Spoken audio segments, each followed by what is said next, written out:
Hi everyone, sorry for getting started a little late.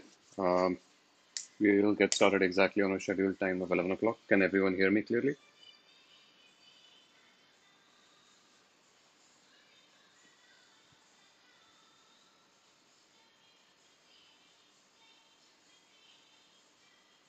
Good morning. Nice to see you on the stream again.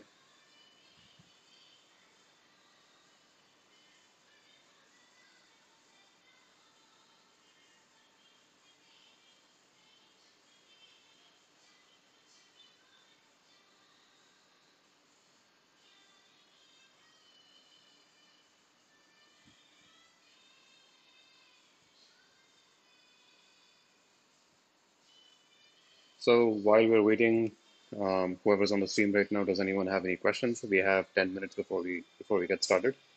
So there are a couple of housekeeping related things that I wanted to talk about, but from we can do that once we get started. Hi Aditya, great to see someone join us all the way from MP.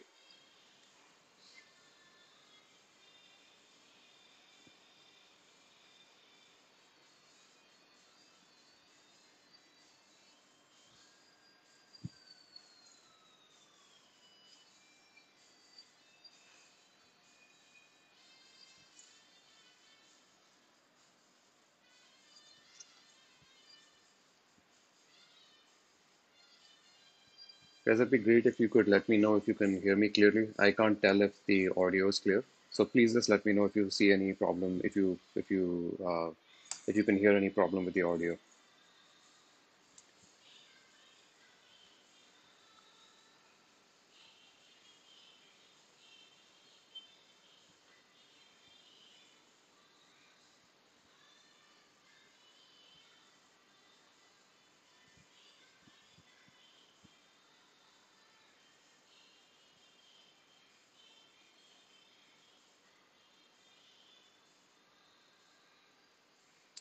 Awesome, thank you.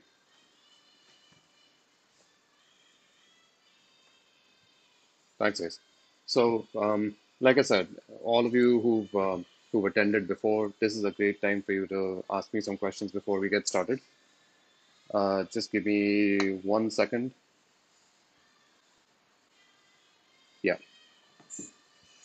So, like I said, it's a great time for you to ask me questions related to the last sessions, any other general questions you have about photography. You want to know more about what we're doing here, anything you'd like to ask me before we get started. Once we get started, we'll try and narrow down our focus more towards the topic at hand, which is related to shutter speed today.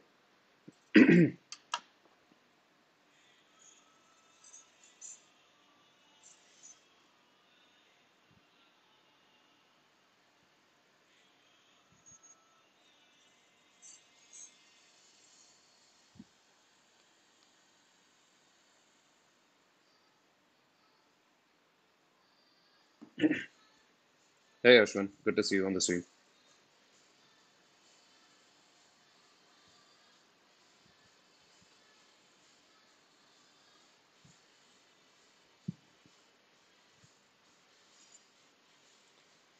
Akshay asked a really good question. How much do you try and avoid the term let's fix it in post?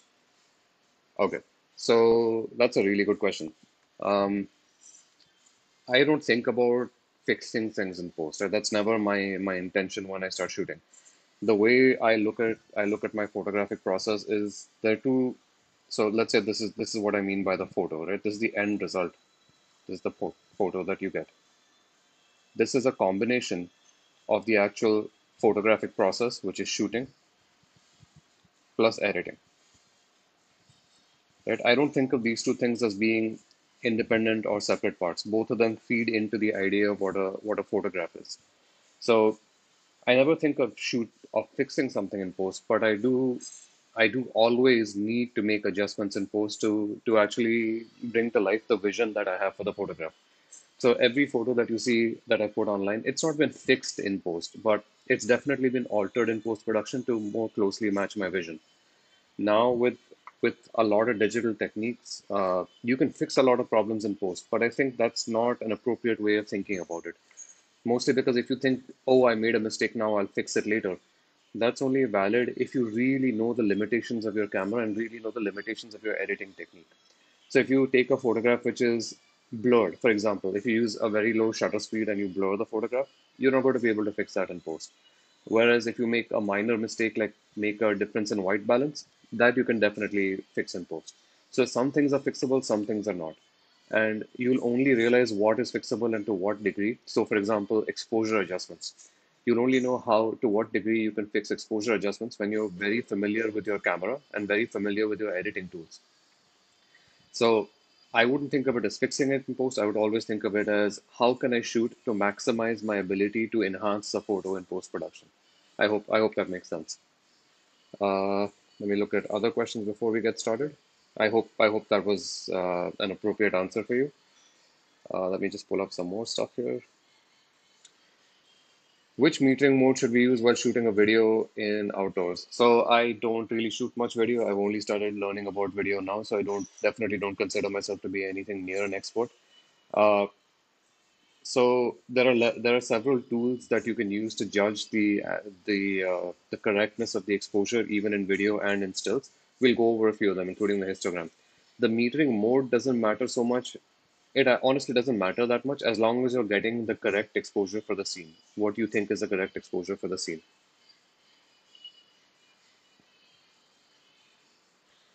Aditya, you've tested Nikon mirrorless. Now will you choose a DSLR over mirrorless? I haven't just tested Nikon mirrorless. I actually shoot with one all the time.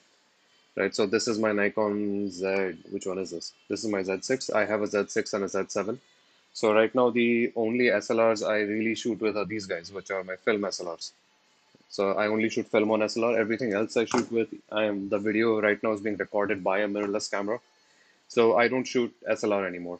And there are a number of reasons for it. If you like, we can have an entire session just talking about the advantages of mirrorless versus DSLR. But I put my money where my mouth is, right? I have mirrorless now. So I shoot mirrorless for everything. Uh, the only situations I think that maybe DSLRs are still really good are probably situations where you know you're going to need a lot of battery life, or maybe extreme cases like the Canon 1DX Mark II. So extreme sports photography where you need extreme durability. Um, any other questions, guys, before we get started? We have about 5 minutes more to go.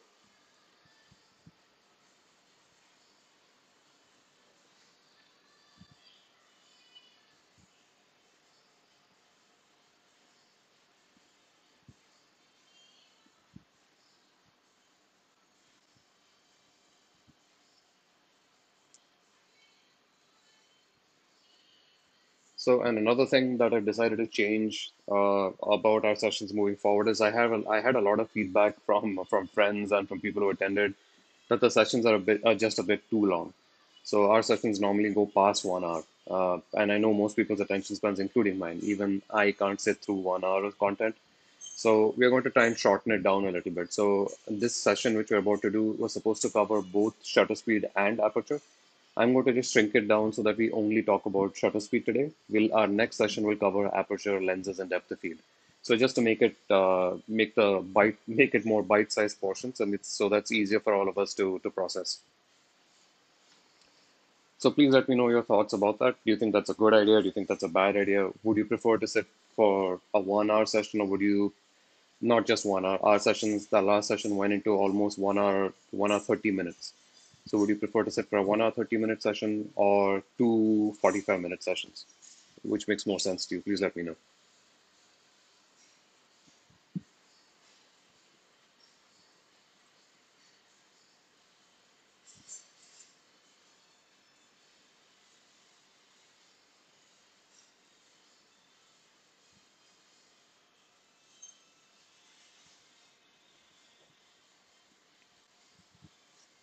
Sudhir, I'd like to put it I'd like to put the videos on YouTube. Unfortunately, I can't figure out a way how to pull them out of Facebook. So right now you can see that all the videos are available for offline viewing on Facebook, but I can't figure out a way to download it and upload it into YouTube. If you know a way, just let me know and I will do it. I'll put it on my YouTube channel. Akshay asks, what are my thoughts on the Sony A7 and which cameras change your workflow? So honestly, my workflow hasn't really changed so much because in the camera, and as I mentioned in the first few sessions, the camera doesn't really matter too much. I I'm happy with whatever camera I'm shooting realistically. I like mirrorless just because it's a more compact system for most things. There are a bunch of advantages as far as focusing and all go, but uh, the camera doesn't matter too much to me. Speaking about the A7, the video which you're looking at right now is being actually recorded by the A7, A7 Mark, A7R3. Ah, no, sorry, it's this is the A7 III. So I've used almost every camera system. I've used Sony, I've used Nikon. I used to shoot on Canon. All my professional work was done on Canon before. And honestly, it doesn't make too much difference now. Whatever camera you buy is good. It won't really make too much of a difference in your workflow. I've seen people produce amazing content on just Canon, on not just Canon, on Canon. I've seen people produce amazing videos on Nikon when Nikon wasn't even very good at video. So it doesn't matter too much, and honestly, it hasn't changed my workflow too much.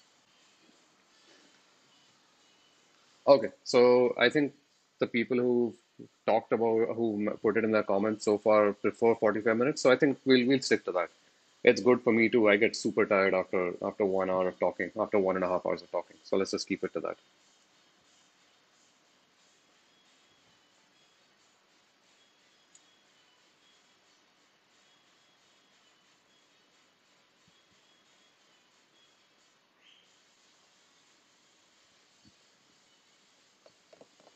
All right. Any other questions? We're just about to get started.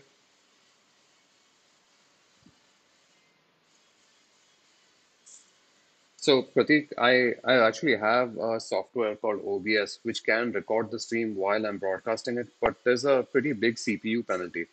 So my laptop's already running at almost 40% CPU streaming this stuff. So I don't know if I start recording as well how badly it'll get impacted. I still haven't tested it yet. And if it's fine, I'll do it. But I'd prefer to figure out a way to just extract all these things which are being uploaded into Facebook and then put them into YouTube, if that's at all possible. Please, someone tell me if it's possible. I'll definitely do it. Okay. All right. So it's 11 o'clock. So let's just get started. So what are we talking about today? So we are talking about shutter speed.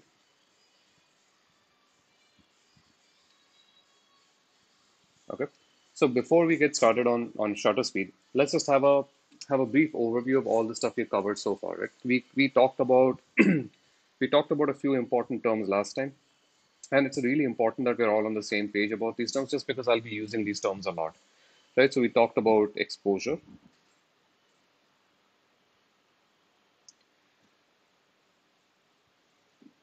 right? We talked about stops, and related to exposure, we talked about what underexposed is.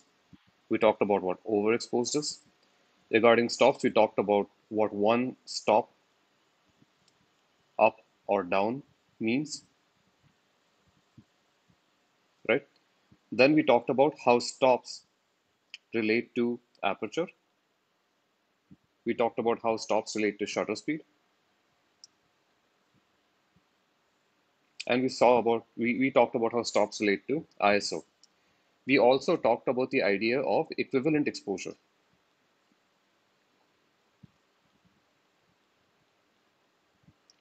What is equivalent exposure? Equivalent exposure is the idea that if you have a particular combination of aperture, shutter speed, and ISO, right? If you have a certain combination of aperture, shutter speed, and ISO, if you do one stop down of aperture, right? So if you, for example, go from 2 point, if you go from 2.8, one stop up down or one stop down of 2.8 is f4. So if you go from 2.8 to f4, then you must change your shutter speed up one stop plus one stop to get the equivalent exposure. So for example, let me just put the three, let me just give you a sample of what that will look like. So let's say you shoot a photo at f2.8, 1 by 100, and ISO 400. Now you actually want the equivalent exposure of this if you shot the same photo at f4.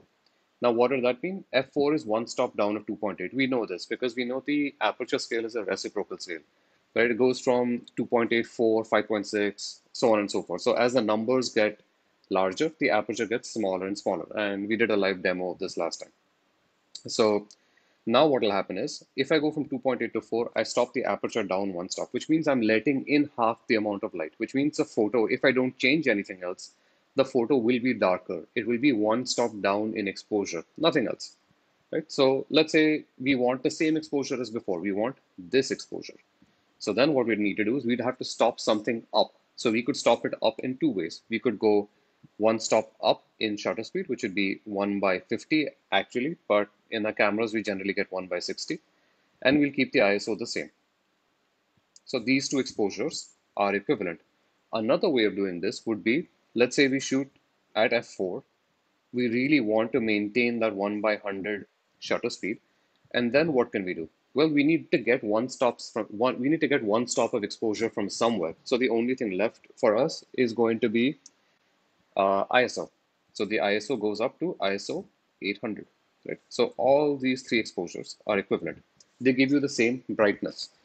Now remember this, I didn't say anything else about the photo. This is just a guarantee that the photos will be equally bright. It doesn't mean that the photos will look the same. And you'll understand that when we talk about today. So these are the ideas we talked about. We also talked about camera metering, right? Camera metering is simply how does the camera decide what exposure to give you? The camera gives you measurements which will give you one of these three numbers, which will give you the aperture, shutter speed, and ISO that you can use to make an exposure which the camera thinks is accurate. And remember, it uses the measure of 18% gray as a reference, right? So it always uses this as a reference, which is the reason why there can be mistakes in metering. Nowadays with digital cameras, metering mistakes don't matter so much just because you can shoot the same photo twice. When we shot with film cameras, you had to get it right. You had to almost certainly get it right in the post shot. You don't get many chances of getting it. So on a film camera like this is a 35mm SLR camera. So this has 36 shots in a row, right? Which means you can't shoot more than 36 shots. You'll have to change the film again after 36 shots, which is a huge pain. So you don't get opportunities to fix mistakes. You don't even know if you made a mistake on a film camera until you get it developed and you can actually see the results. So it used to be much more important then. It's not so important now, but it's still very good to understand and know how camera metering works. Okay, so now we have that established. So this is just a review of what we covered last time. Now we are going to break down each one of these parameters. So again, aperture, shutter speed, and ISO. We're going to break these down and figure out why we should change these things. So we are going to tackle shutter speed first. We're going to talk about shutter speed first. And why are we doing this first? It's the simplest and it's easiest for us to understand intuitively, right? So that's why we're going to talk about shutter speed first. So let me just put up my little presentation. Just give me 1 second. I'll start up the presentation.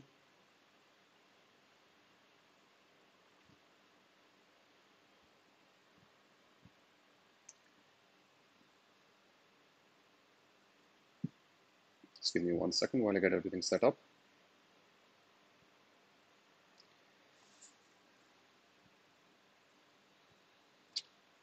Okay, so as you may know by now, I'm very fond of photography history, right? I like to know how things started, what struggles the people who developed our art form actually went through to get us to the position we're in now. So let's talk about, if you just talk about the shutter, right? There's a huge amount of development which happened in the shutter. So in the beginning, if you remember the session about photography history, the first photo took 8 hours, right? The view from the window at Le Gras, that took 8 hours for us to make a photo. So in that case, making a mistake of a minute or even a few seconds didn't make any difference to the outcome, right? It would be hardly a 1/100th of a stop of a difference if you made a mistake of 1 minute in an exposure of 8 hours. But what happened over time is the chemicals got better, the photographic process got more efficient, the chemicals which we use got more sensitive to light, which enabled us to use shorter and shorter shutter speeds for a given amount of light. So now how does that help? How does that change the way the shutters develop? Suddenly you can't have a manual way of opening and closing a shutter. If you look at the image on the screen right now, that's a huge, large format old camera. And how was the shutter manipulated that time? So it was really cool. So you'd have a camera and you'd literally have a cap which would sit in front of it. When you wanted to take your exposure, you'd take the cap off, you'd start a clock to measure the time, and when it's done, you'd put it back on. Now, this is practical because your exposures are going to be in the order of minutes, right? If you look at all those old photographs of people, they're usually standing very straight and very still. That's because the photo would take so long to make. They're not even smiling because you can't hold a smile for that long either. So they were standing so stiff and so still, not because it was the fashion of the time. It was because if they moved, it would uh, it would make a blur in the photo, right? So that's why they stood still and they had those grim expressions on their faces, right? Because the shutter speeds were so long. So as we moved on, as we moved ahead, it became more and more important to be able to accurately open and close and time that mechanism better. So you can see some of the old-fashioned shutters that we used to have. So these are roller blind shutters, diaphragm shutters, there are even leaf shutters which are used. So these were given, you can see the underlined text there, which says that the use is necessitated by the fact that exposure shorter than 1/4 of a second cannot be done by hand. You can't time faster than 1/4 of a second by moving a lens cap on and off. You just can't do it. Right? So it's very difficult to do, and especially if you do it, you might actually shake the camera. So they had to come up with a mechanical way of doing it. The first shutters are basically devices like this that you see on screen, which just which were attached to the front of the lens, and you could time it with a mechanism, right? And that eventually led to this. So this is the modern focal plane shutter. Now, what a focal plane shutter is and all that we'll get to later in the later sessions. But this is inside every camera. It's inside this method of this kind of shutter is inside my film camera that you see here. It's also inside this mirrorless camera. It's the same kind of mechanism. Of course, now it's become much more advanced, but this is basically the kind of mechanism which was there. So I'm going to show you something really interesting. So I don't know if it'll come through clearly on the screen, but I'm going to show you, this is a video. Let's see if it plays. So this is a video of the shutter of a digital SLR in slow motion, right? Notice the shutter speed and notice the movement of the camera, movement of the shutter.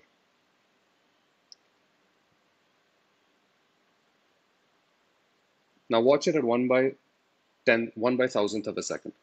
You see that? So there's a basically a moving slit which moves across the sensor, and I'll explain why that happens in a bit.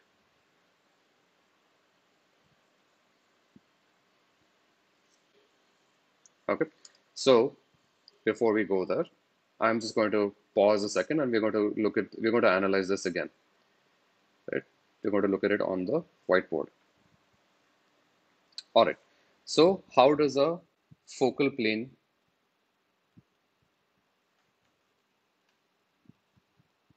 so we all use in our digital SLRs, we use something called a focal plane shutter, right? So we're going to see how a focal plane shutter works. So the idea is, so the shutter basically has two parts. These are called curtains. So the shutter is not one piece. I'll just show you the image um, of the shutter again. So just keep this in mind. So you can see there are blades of the shutter. So the way the mechanism works is what I'm about to show you. So the way the mechanism works is there are two curtains. So if this is the sensor, if you think of this as the sensor, right? Sorry, my cat's moving back and forth. If this is the sensor, and let's say the shutter is already released like this, right? So in this current state, the shutter is closed. It's what you saw as the last picture, right? The shutter is closed. Then what people normally think is the shutter just completely opens and completely closes. No, it actually has two distinct parts to the movement. So let's say this is the first state. After this, what happens is the front curtain, the first curtain. So there are two curtains. There's the front curtain and the rear curtain.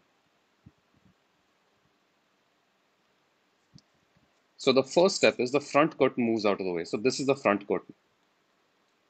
This part which you can see, and I'm going to just color this green. This green part is the sensor, right? This is the sensor. So the front curtain starts to move. The front curtain then completely moves out of the way. So now the front curtain is gone. Now the whole sensor is visible. And then to finish to finish the exposure, the rear curtain starts to move.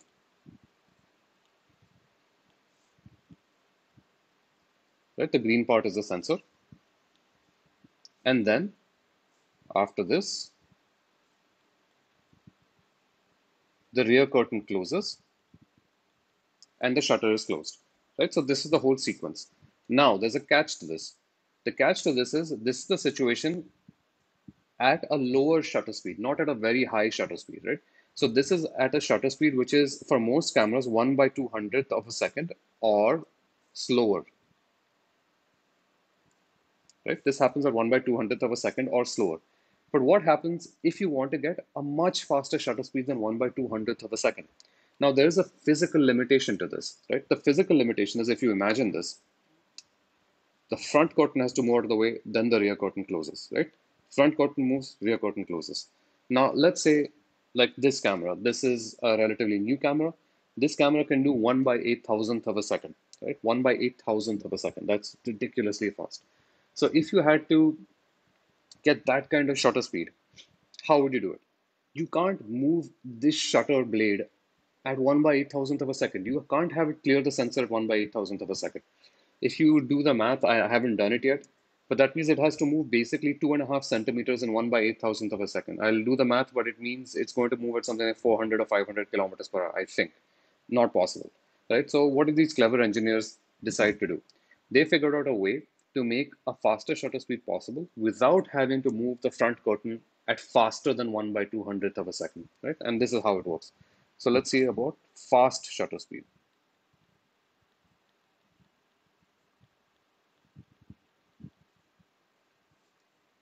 So in the case of fast shutter speed, so let's say this is the initial state.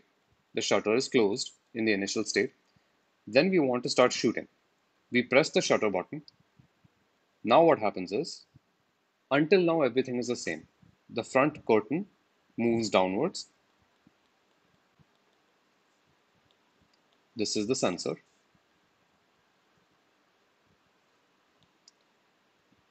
And now things start to change. So let's say we were trying to shoot at 1/1000th of a second, right? So now what happens? The front curtain has started to move down. Exactly after 1/1000th of a second, so front curtain is moved down. Now the rear curtain will start following it, right? So after 1/1000th of a second, the rear curtain is still up here, right? After 1/1000th of a second, the rear curtain will follow the front curtain. So what will happen is, in an intermediate state, this is the front curtain, this is the rear curtain, and the sensor is here. And then after this,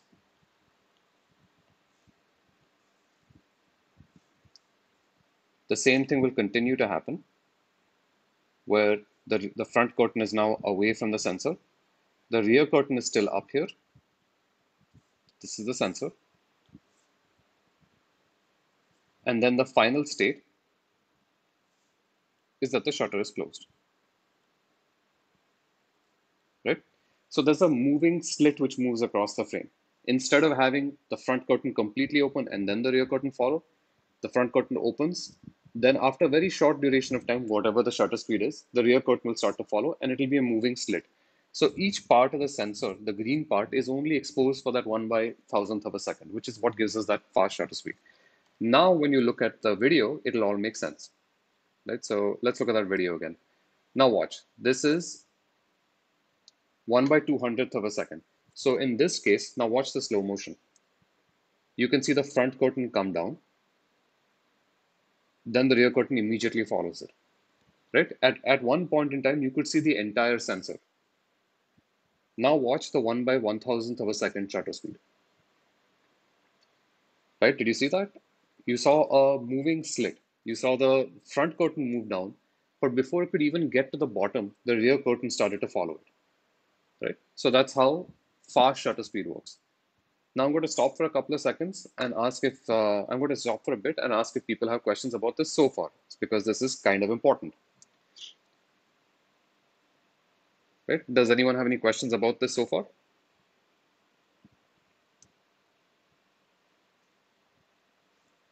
Oh, sorry, sorry, sorry. The whiteboard's in front of the video. I apologize. Just give me 1 second. Let me just show you the video again.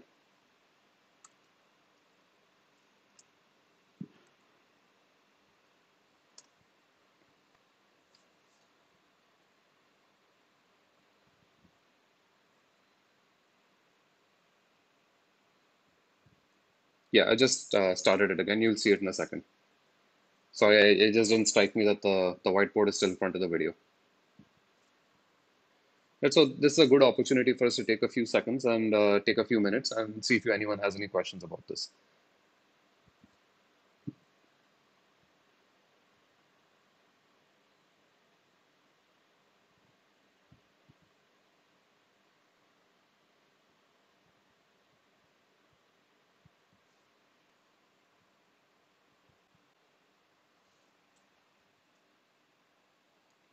Let me play it again while we're waiting for questions. Yeah, here we go again. Here's the video again, one more time. Just keep in mind the shutter speed versus what you see on the screen. So at 1 by 200, you can see the whole sensor.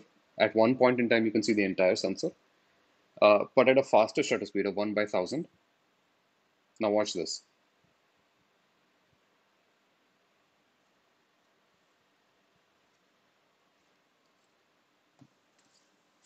Yeah, does that make sense? So again, please let me know if you have any questions. I'll wait a minute and then we can move ahead.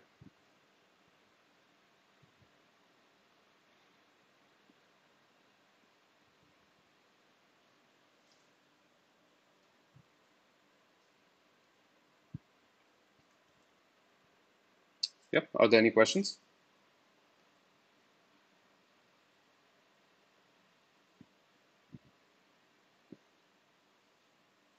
Lilesh asks, how about mirrorless cameras? So this is a mirrorless camera. It has exactly the same kind of shutter. There are some variations, of course.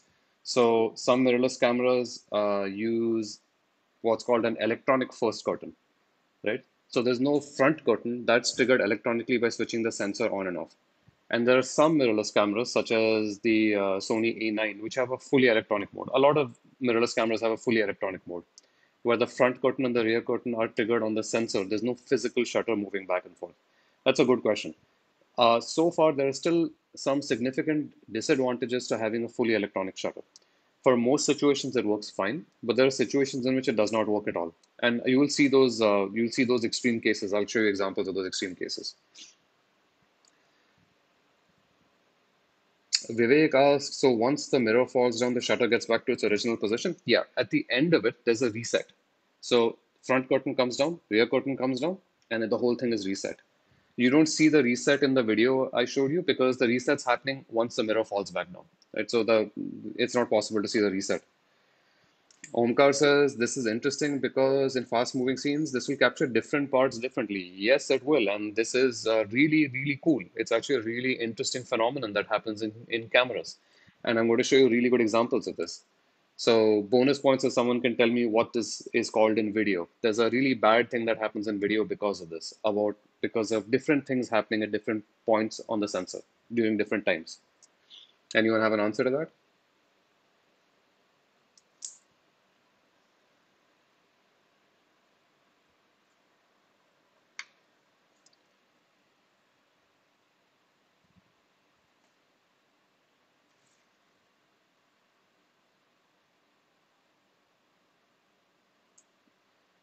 No, it's not parallax. There's something else which happens, which is way, way cooler.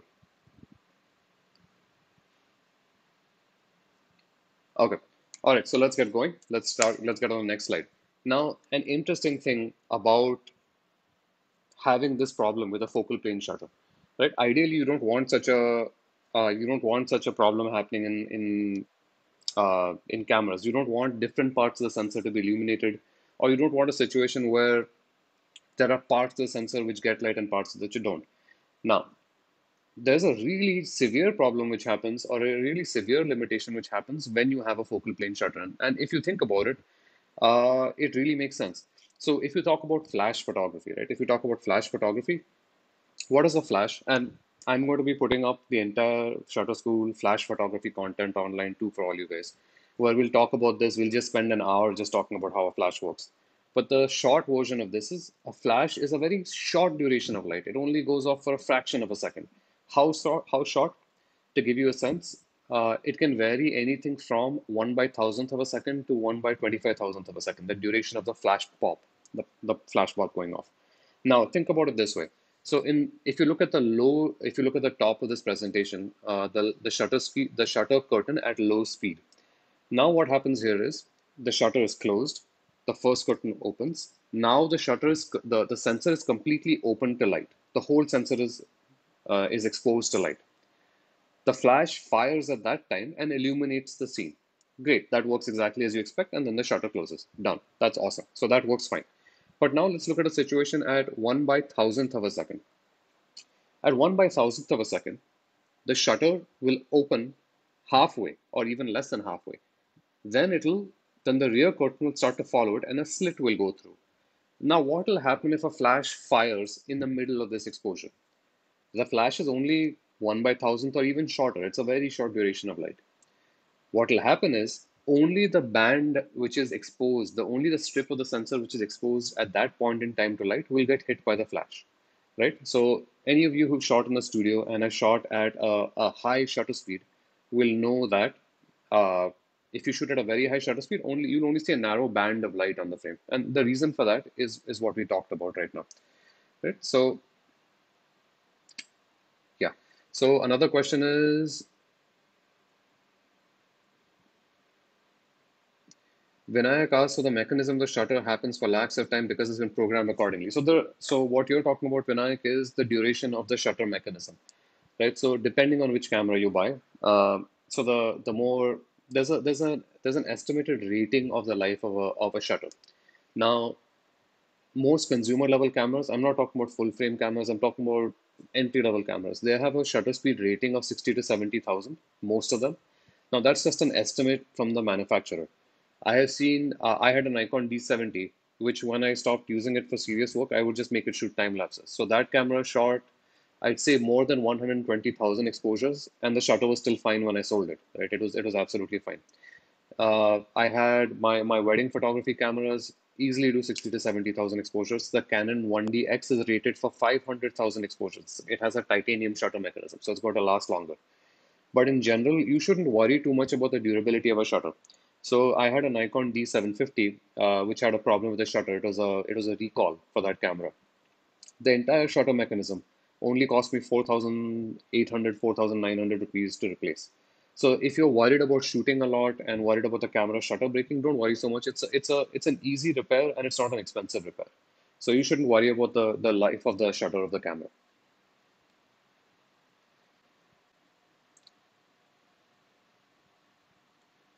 So Prateek says essentially, if I'm shooting at high speeds, my flash speed needs to be slower to illuminate the split as it moves, the slit as it moves.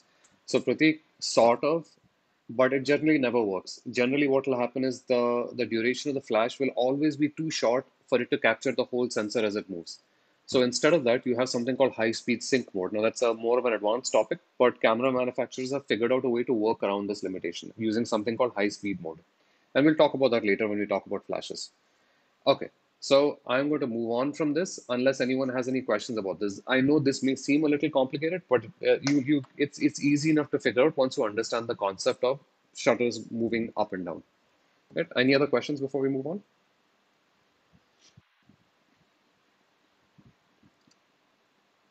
on? Wheels moving back. Yeah, so there are a lot of good examples of what happens because of having a shutter, right? So the interesting thing is, and I'm just going to move the presentation ahead one slide so we know where we are.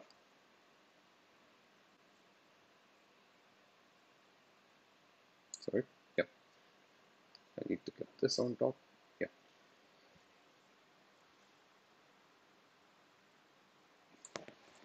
So technically, we can achieve a shutter speed of 1 by 25th thousandth of a second, Bhuvnesh asks.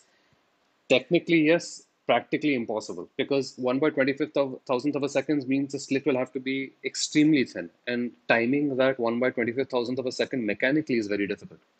You could do it if someone decided to go out of the way and make a camera which could do that. I think it's possible.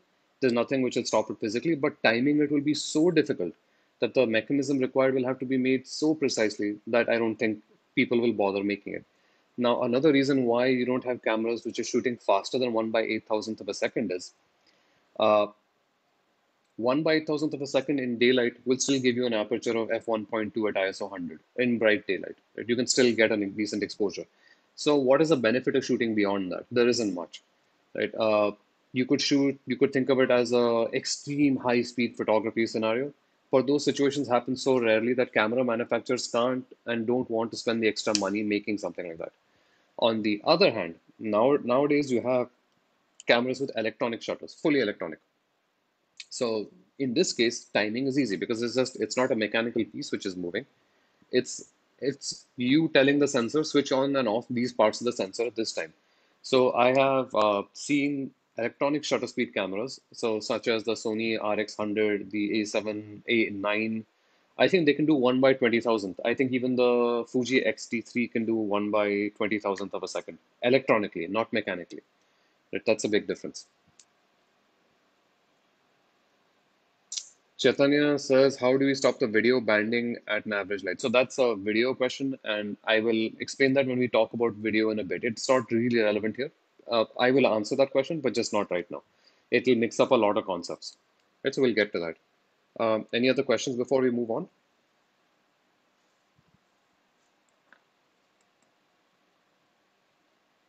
No? Okay, so let's get going. All right, I'm just going to put up my whiteboard for a second. Okay. So now the obvious question is why? Why vary shutter speed?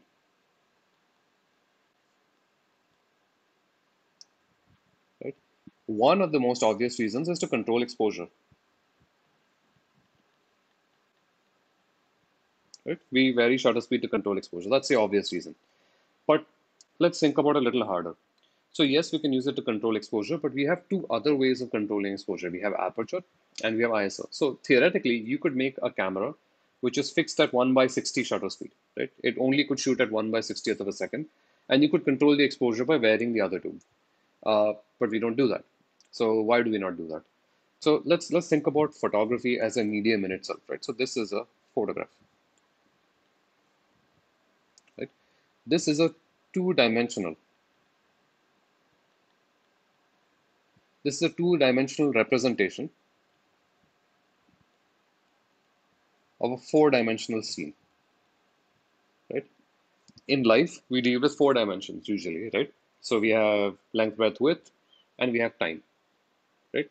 So time is is a reality of life, right? We move through time. Obviously, we can only move through in one direction, as far as we know. So how do you represent four dimensions in a two-dimensional photograph? So the question always is, can you represent one, can you represent depth in a two-dimensional image? And the second question is, can you represent the passage of time in a two-dimensional image? Even if you can't represent it, can you communicate it? Right? Can you communicate the passage of time in some way? So that's where the idea of shutter speed comes in. So shutter speed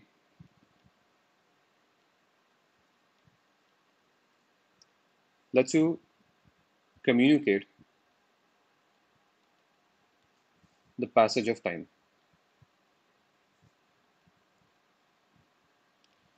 Just to be clear, you can represent the passage of time or you can stop the passage of time. You can either freeze movement or you can show movement. The shutter speed, the shutter speed setting is your mechanism to be able to communicate the fourth dimension in some way or the other. Okay, so I'm going to give you some examples of that. Okay, so this is an example. You can see this was shot by my friend Suhas, who helped make this presentation as a part of Shutter School. You'll see a lot of photos of his and a few other friends of ours on this. So if you notice this photograph, you can see that there's a person in the foreground standing still, and there's movement. There are people standing still, and there's a lot of movement between them. Now, this is going to be a pretty rare scene these days because of our social distancing and the curfews. But this communicates a lot of stuff. Now, if the photographer, Suhas in this case, had decided to shoot this with a fast shutter speed, then the movement of the crowd would have been removed from the scene. There would be no movement. It would not show you the chaos and the bustle and the activity in the scene. So the photographer in this case has used the tool of slow shutter speed to show movement and to show the passage of time and to show the chaos in this scene. So it's used as a creative tool in this case. Right, let's go to the next one. This is shot by Kiran Gadge. Now, this is a Ferris wheel, right? Everyone's seen Ferris wheels. So you can see that there's movement on the Ferris wheel. So here's the interesting question. If if Kiran had shot this with a fast shutter speed, then that movement which you see, the slight rotation of the Ferris wheel would not have been there, regardless of whether the Ferris wheel was moving or not. If the Ferris wheel was still and you shot it with a slow or fast shutter speed, it would make no difference. It would look the same. But in this case, the Ferris wheel is moving. And to communicate that movement, you shoot it with a slightly slow shutter speed. I believe this is shot at, I think 1 second or half a second to show the movement of the Ferris wheel. Another example of the same thing, right? So these are examples of slow shutter speed. Now let's look at an example of the other end of the extreme, fast shutter speed. So cameras can let you experience time in a completely unique way.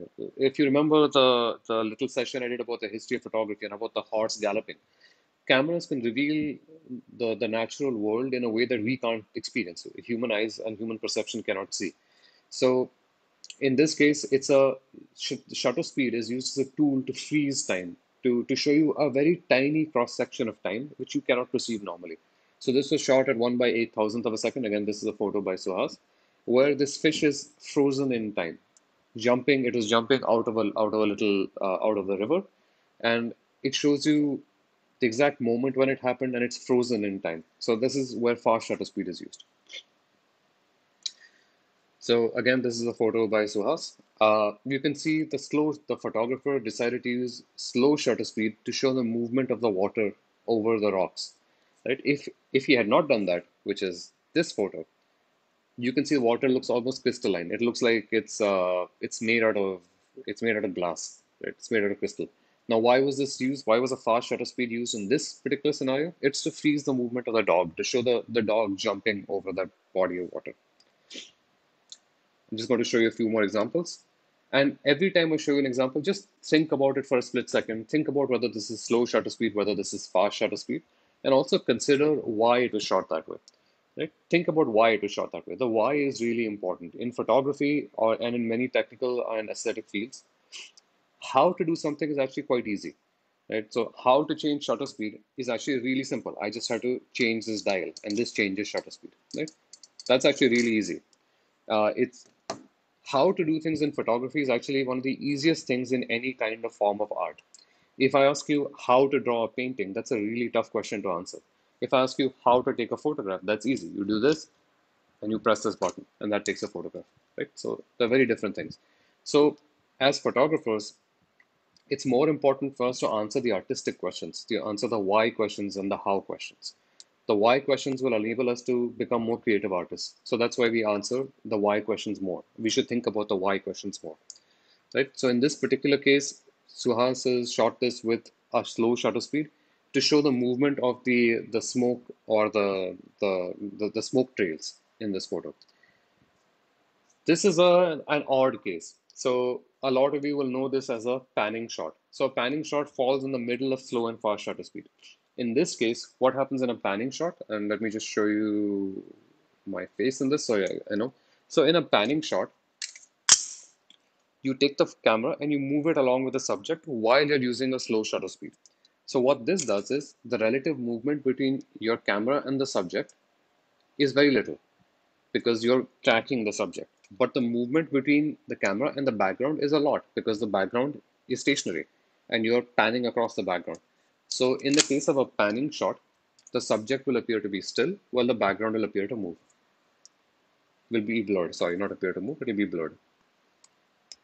Right, another example of a panning shot. Another example of reels. This is shot by Pranav Peshwe. Another beautiful photograph. This we got this online of National Geographic, but you can see why. Remember the why of the question. Why was the shot at a fast shutter speed? This was shot at a fast shutter speed to show the tremendous movement of this deer across the water. Right? You can see how it's made splashes in the water. You can see it's almost suspended midair, right, to show the impact of its movement. That's why that answers the why question. How was it done? Really easy. He must have shot it at 1/8,000th of a second or 1/4,000th of a second. The photographer must have picked the fastest shutter speed he could get away with, such that he would get a good exposure. This is another really good example of shutter speed. So this is a cheetah hunting its prey. It's moving exceptionally quickly. And this is a panning shot. You can see the paws of the cheetah are blurred, but the body is still stable. If you see a cheetah running, it stays static. Its body stays static, but its legs move really quickly. So this is a good way of communicating it. Why did the photographer shoot it this way? The photographer shot it this way at a slightly slower shutter speed than it is considered to be appropriate for the scene, just so he could show the powerful movement of the cheetah's legs in the frame. Right? More examples of shutter speed.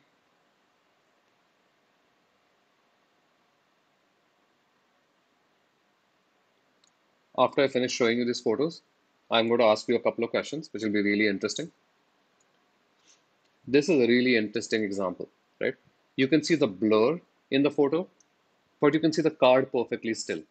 Now, I want you to actually, this is a tricky one, right? So in this, the how is actually pretty tricky. How was this done? Right? So after we finish the presentation, I'm going to actually put this back on the board, on the screen, so then we can figure out how this was done.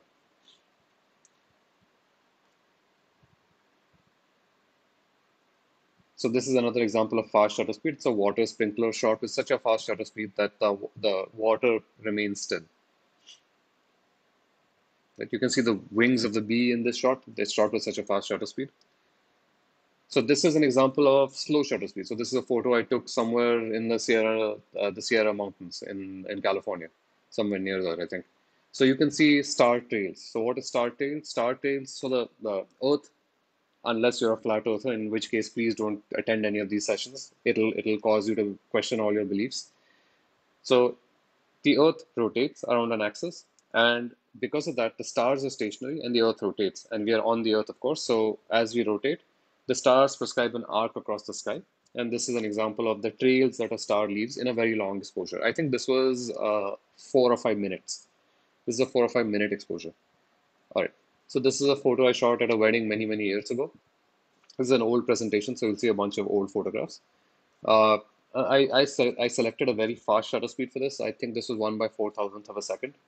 Now, someone might ask why 1/4,000 and not 1/8,000. It's because my camera at that time, which is a 6D, could only do 1/4,000th of a second.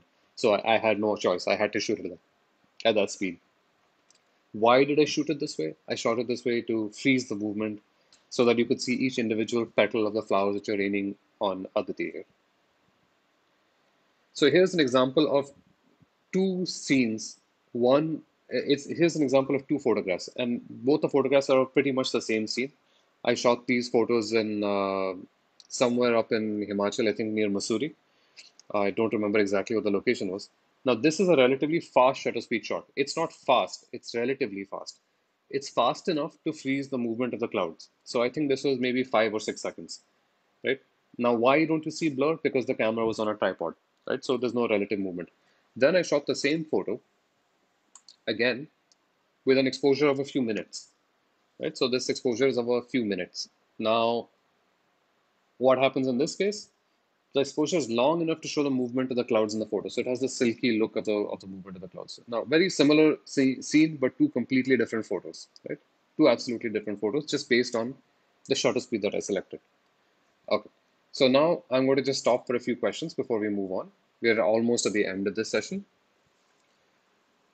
Parag asked for the cheetah picture, what is the shutter speed? Honestly, Parag, I don't know. I got that off National Geographic, and they did not mention the shutter speed in that.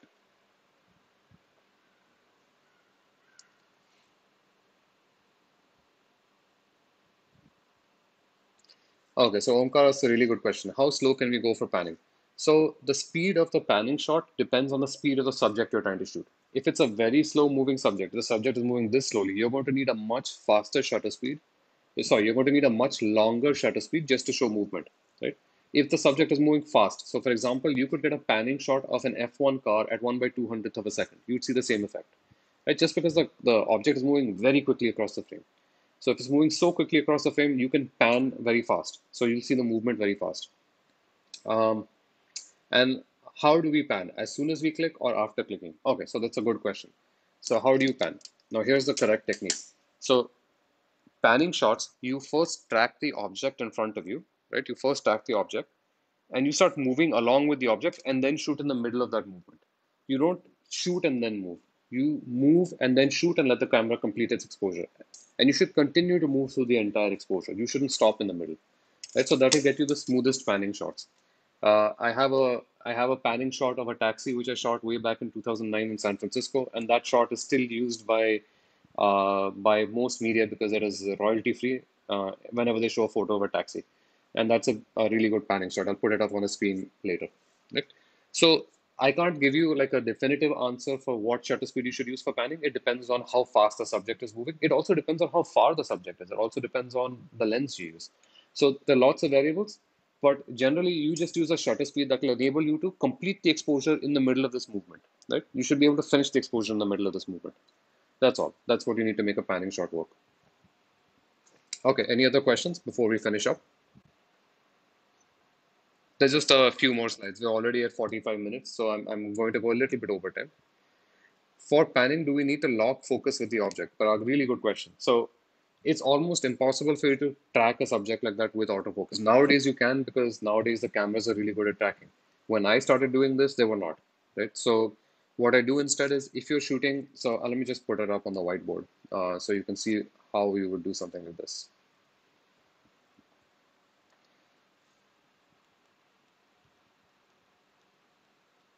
Okay, so let's say this is a road and you are here, right? This is the object. So let's say it's a car, right? You're trying to take a photo of this car and it's going to be moving across the frame. So your camera will go from this position to this position and that's where the panning shot will end. Now, what I do in these cases is I know that the car is going to be this distance away from the camera. I know that this distance is pretty much going to be constant, right?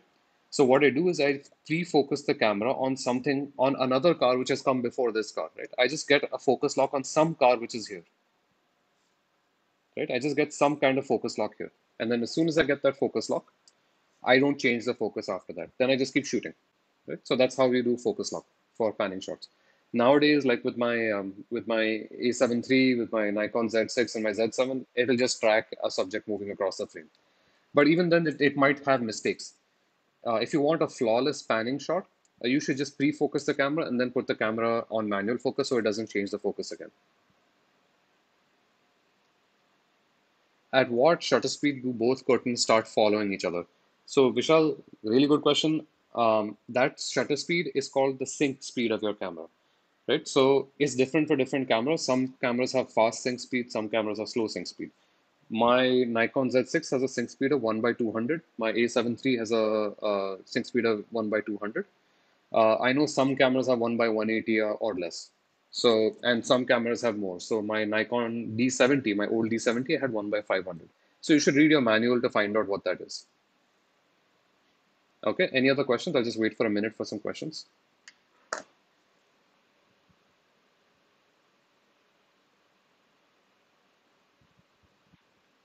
I wanted to know about mirrorless cameras. I'm using mechanical shutter and electronic shutter. Okay, so mirrorless cameras give you the option of electronic and fully mechanical shutters. So the electronic shutter, so there are two different kinds of electronic shutters, just to be clear. There's a sort of a half electronic shutter and then there's a fully electronic shutter. So a half electronic shutter is called electronic curtain, electronic front curtain, right? Which is instead of a mechanical front curtain coming up and down, it will use the sensor will start switching off and then the rear curtain is a mechanical one.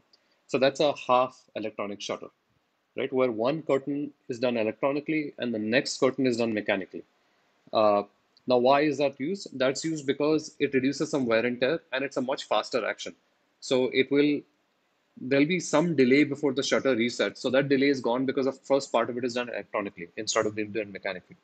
And the second one is fully electronic, where the entire mechanism is handled electronically. Now, there's some dramatic disadvantages for this, and there's some advantages. One advantage for fully electronic is that there's no sound, there's no katak of the shutter going off. Right? That sound's gone. So that's an advantage. But there's some disadvantages, and I'll show you those disadvantages shortly. Vikas is asking, did you change anything besides the shutter speed in the last photo? Because yes, I had to change other things because to maintain the same exposure, and I was using a much longer shutter speed, so I had to use a much smaller aperture. So if you remember the idea of equivalent exposure, let me just put the photo back up on top.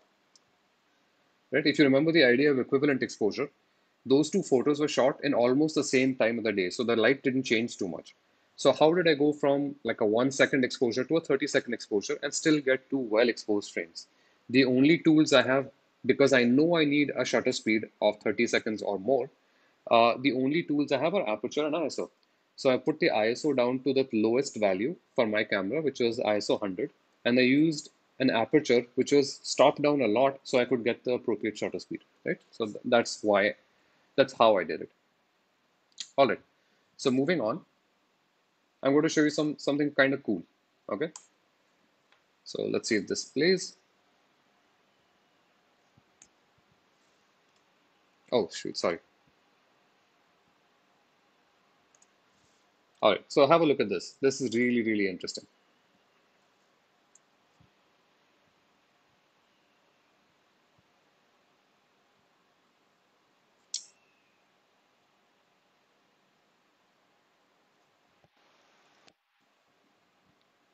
All right. So is this some sort of new? So that's uh, I forgot the exact model number. I think it's an Mi-26 Hind Soviet attack helicopter. Now, why does it look like the helicopter blades are not moving? Is it because of some new anti-gravity experiment that the Soviets carried out at that time? Or is it because of something much, much more trivial? Right? So this is an interesting thing for you to ask yourself. Why does that happen? Put your answers in the comments below, and then we'll talk about it at the end. Another really interesting thing. Notice the shutter speed and notice what happens to the blades of this propeller.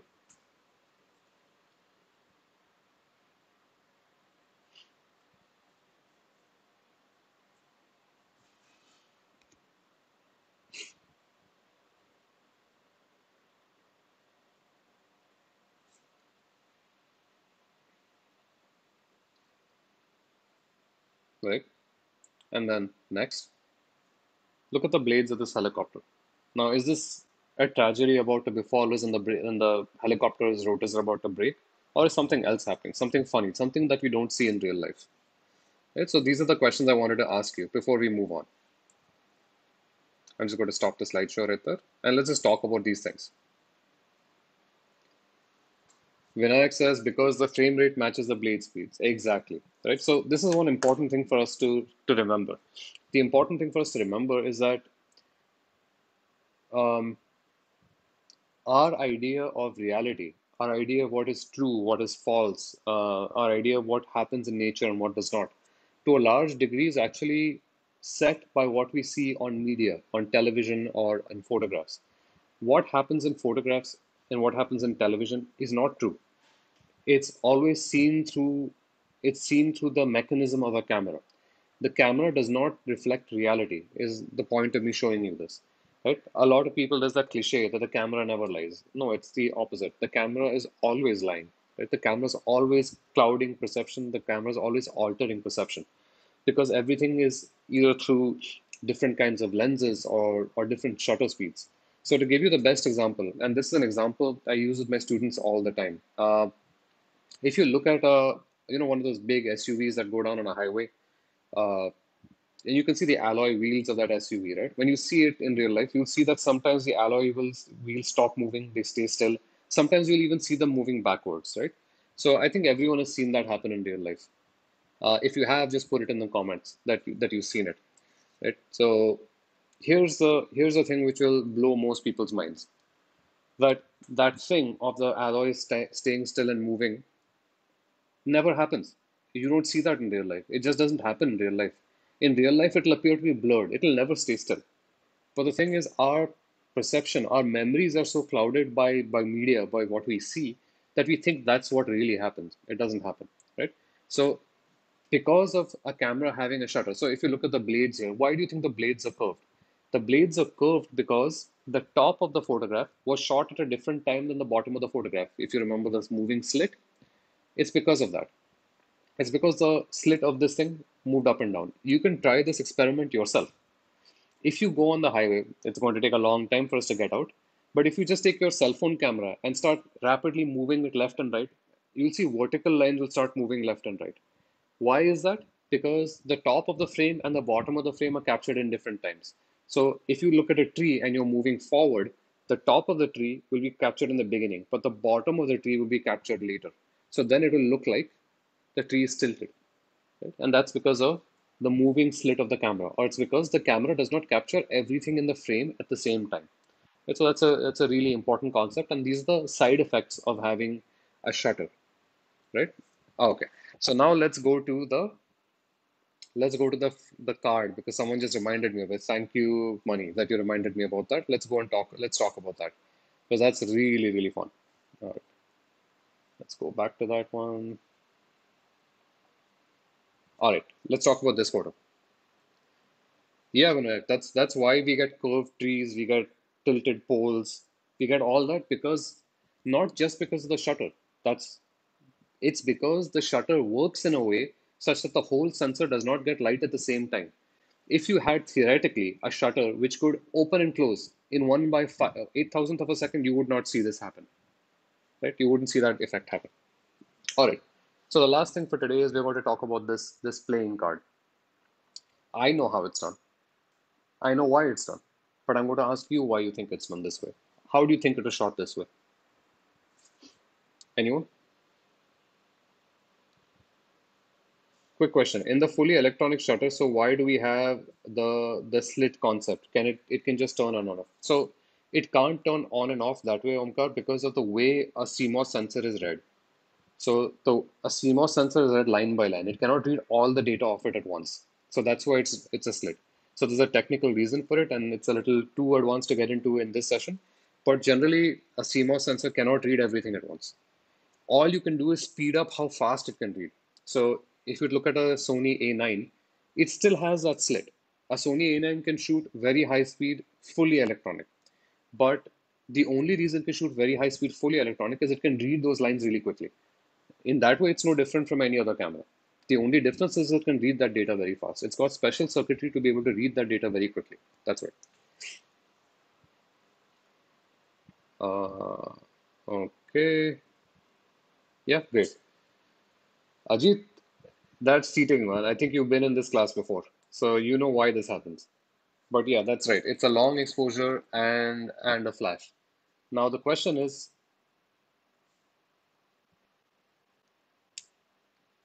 yeah, Omkar, so that it can be buffered high processing speed. So here's the deal, right? Eventually that readout will be so fast that you won't have that problem, right? But right now this is the limit of our technology, right? It's at the point at which we can't read those lines any faster, right? Uh, Stroboscopic effect using the flash. That's a very odd way of saying it, but it's definitely a flash, right? It's double exposed card. Nope. The card was never held stationary. It is actually thrown. Yeah. So here's the answer to this, right? It's a card which is flipped like this. So if you look at my little headphones, it's like this, right? This was the action which is being done. It was basically like that. So now the idea is at some point in this exposure, so this is a flash photo. It's quite obvious it's a flash photo, but it's a flash photo with blur, right? So it's a combination. It is a really weird combination of high speed and low speed photography. It's a combination of high speed photography with a flash, and it's a combination of low shutter speed with the shutter speed. So if you look at the headphone, right, that takes about a second to move in the air. So the playing card would take about the same time. So the shutter speed is approximately 1 second, right? And as the hand releases this, the camera is fired. Right now, I told you in the beginning, the duration of the flash is very tiny. Right, it only takes a fraction of a second. So, and if you remember the first example, let me just put up the whiteboard. You need the whiteboard for this. I think the whiteboard will be really helpful to understand how this works. Okay, let's look at the playing card. So instead of the playing card, now let's just take an example. This is the playing card, and then this is the blur of the playing card. It's a much simpler diagram. If you remember our last session when we talked about exposure and stuff, we talked about how in a completely dark room, the only thing that determines the shutter speed is the actual duration of the light going on and off, right? The duration of the light going on and off. So if you remember the dark room with a light bulb, if I switched the light bulb on and off for 10 seconds, it was exactly the same as using a 10-second shutter speed on the camera. So it's the same concept. So if I have a flash in a completely dark room and the flash only goes off for 1 by 10,000th of a second, right? That means the effective shutter speed is 1 by 10,000th of a second, right? That's what it means. But, but let's say I shoot a photo with a flash plus a 1 second exposure, right?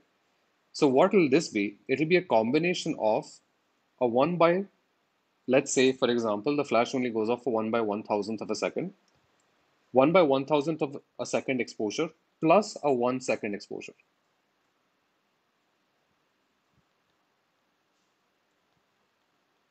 right? So the 1 by 1,000 second exposure freezes the card.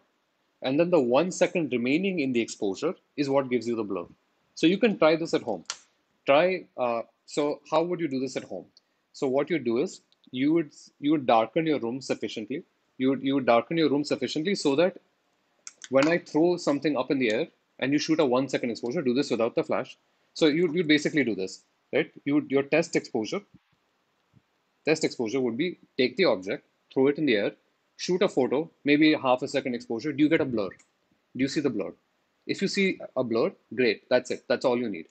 Then the second exposure which you take, the actual exposure, use a flash and shoot the same thing again, exactly the same settings. Use 1 second exposure or half-second exposure, whatever you determined is correct previously, and then put the flash on it. You'll see that the object stays still, and then you'll also see the blur, right? Now you will see something different from this. Now, why that's different, we'll talk about next time, right? For 1 second exposure, what is the light source? That's a great question.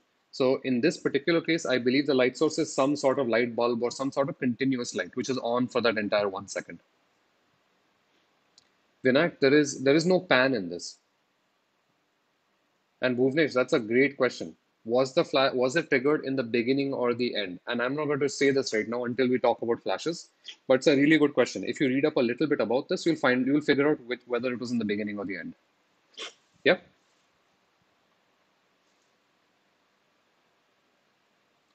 So Swapnil, so the recovery time, right? The recovery time for the mechanism to come back is actually really fast.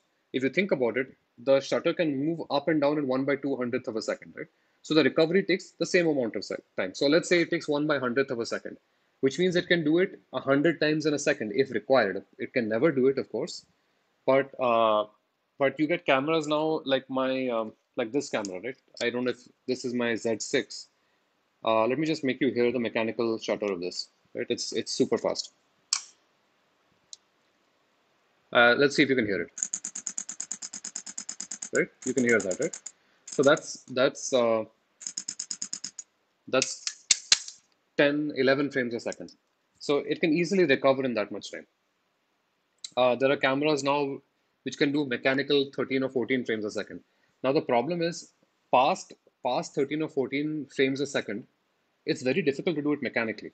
So if you notice all the new cameras which are doing really high speed shooting, like the A9 does 20 frames a second, you have uh, the Fuji X-T2, X-T3, sorry, not the X-T2, the X-T3 and the X-T4, they can do 30 frames a second with RAW.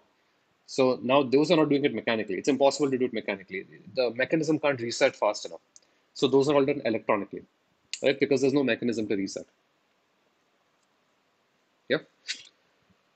I'm glad you guys are thinking about how this is done because it's if you understand how this is done now, this clears up a lot of concepts. The reason why I don't want to spoon feed an answer to you is because you should take some time and the next session we meet, I'll show you exactly how it's done. I'll even do a little demo for you to see how this is done. Right? So we're basically done for today's session. I'll just put the card back up so you can see it. We're basically done for today's session. So I'll spend a few minutes to answer questions if you have them. Uh, Otherwise, I'll tell you what we're going to be doing next time. right? So I'll just wait a few minutes for questions.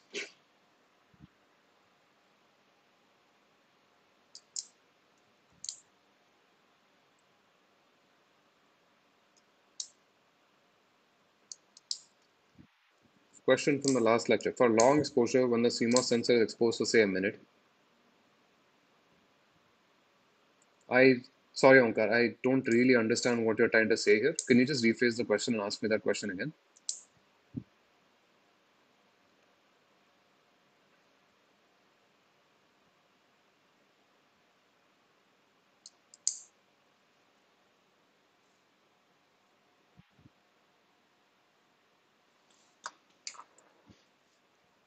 Oh yeah, the taxi photo. Let me see if I can find that. So I'm just going to Google it and show you guys. Okay, I'm just going to see if I can.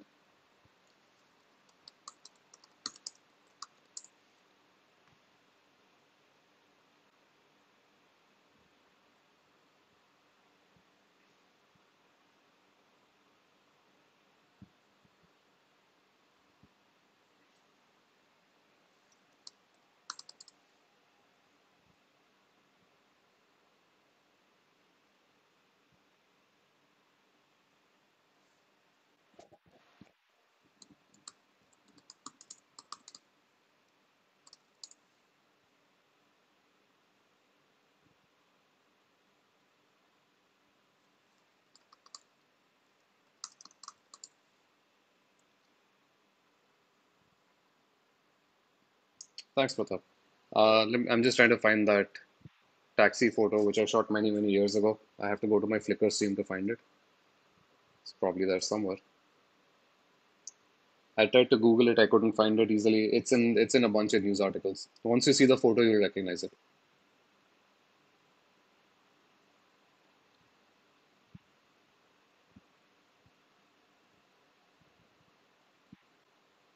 Oh yeah, here it is. All right, let me just going to put this up on screen. So I'm going to take down the presentation now because I don't think we need it anymore.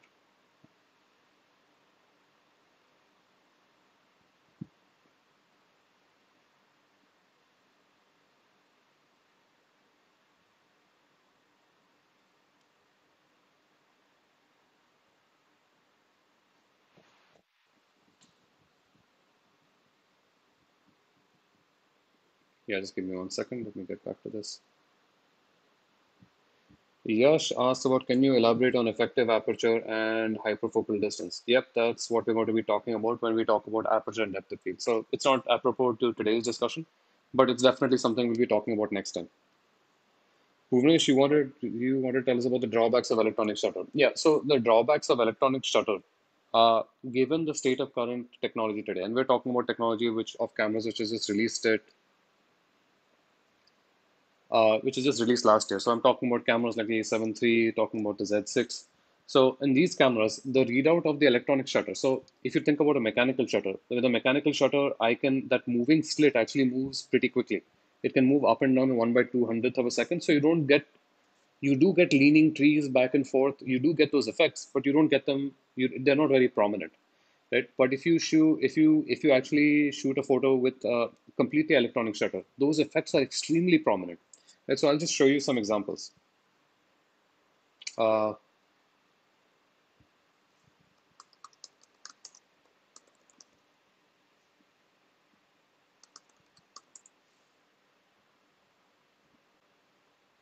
right, so things like this. You'll start seeing stuff like this happen very common. It'll be very common to see things like this happen. Oh yeah, this is a great article actually. So there's a great article on Photography Life. The great people who write some brilliant articles. Let me see if they have. Yeah, there we go. This is a good example of it. Right, you'll start seeing things like this.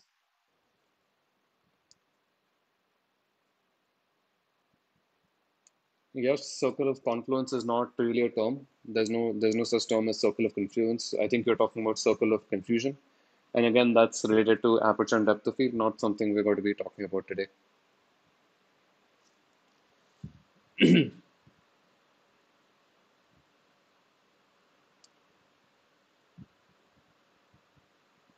So, Omkar, I kind of understand what you're saying. Uh, so default, right? So what the sensor is doing is measuring a signal, right? The signal is generated when photons hit the sensor. So if there's nothing hitting the sensor, it'll generally be dark. Like if you think about the more easy example, think about film camera.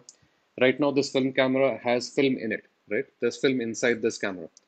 Right now, if I don't press the shutter, it's going to stay black, right? Until light hits it. Now, it doesn't matter. I can take this whole lens off and it'll still give me a black photo because the shutter has not opened. So similarly, in a CMOS sensor, when you keep the it's a little different than a CMOS sensor, but effectively the same, which is when the shutter is open and no light's hitting it, there's no signal generated. So it'll give you a dark image. And then when light hits it, a signal is generated. So you get a spot of light. So when you're talking about dots coming up in the frame, it's not going to be dots. The whole frame will go white, right? Because light is going to hit all parts of the sensor.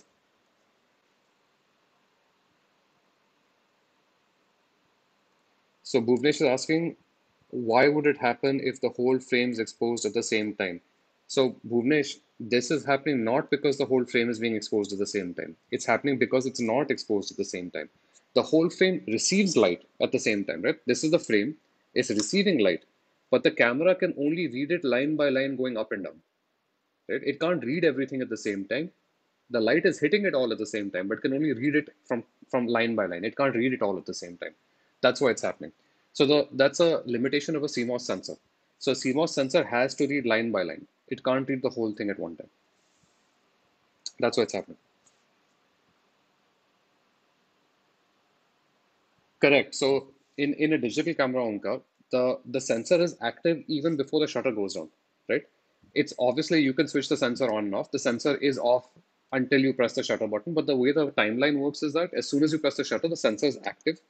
Or if you look at a mirrorless camera, right? A mirrorless camera, the sensor is active all the time, and then the shutter activates. Do we increase the aperture for long exposures because we can't increase the ISO beyond a limit? Yes, of course. So those are the only two tools that you have, right? So that's why you have lenses like f1.4 lenses, fast lenses. So they're great for astrophotography. You can let in a lot of light. Later, when we talk about lenses, I'll show you all my f1.4 lenses. So which let in a huge amount of light in a scene. So those are great for shooting in dark scenarios where you don't want to increase your aperture too much, or if you're shooting in bright light but you still want fast shutter speed. So lots of situations like that. Hey, no problem, Omkar. I hope that explained everything. Uh, so CMOS stands for complementary metal oxide semiconductor, right? So beyond that, you can read an electronics textbook. I'm a little rusty on my. It's been a long time since I studied engineering, so you can read up more details about it. I post some articles for you guys to read, right?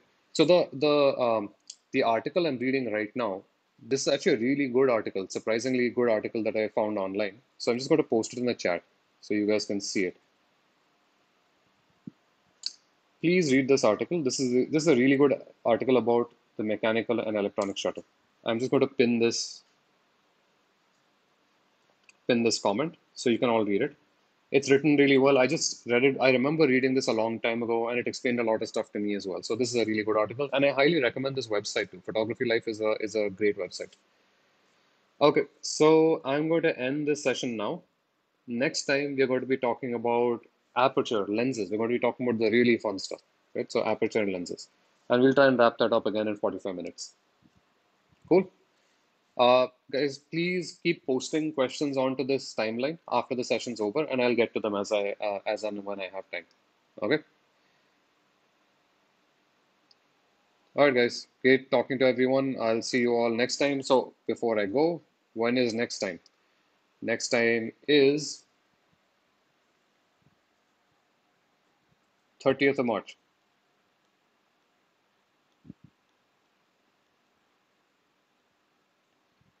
That's Monday.